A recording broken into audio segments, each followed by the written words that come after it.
nakakain na kami. Tapos na kami kumain. At pumunta kami sa pub dito. Pub, parang maliit lang na club yan sa Pilipinas. Kainan lang yan guys ha. Kainan lang, inuman. Walang monkey business.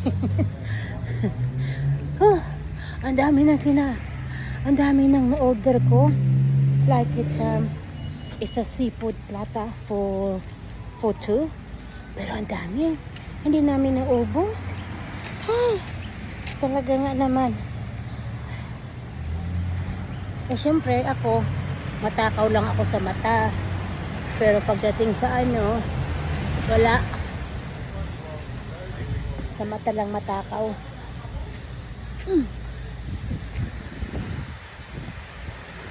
Hindi ko alam kung saan na naman kami pupunta ngayon. Pero palagay ko pupunta kami sa Pat-Pat Golf. Pat-Pat Golf. Yan. Golf.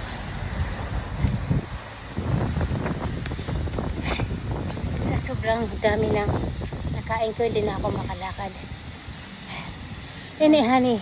Yeah. We eat a lot, honey. Yeah. We did. Yes. Thank you for watching, guys.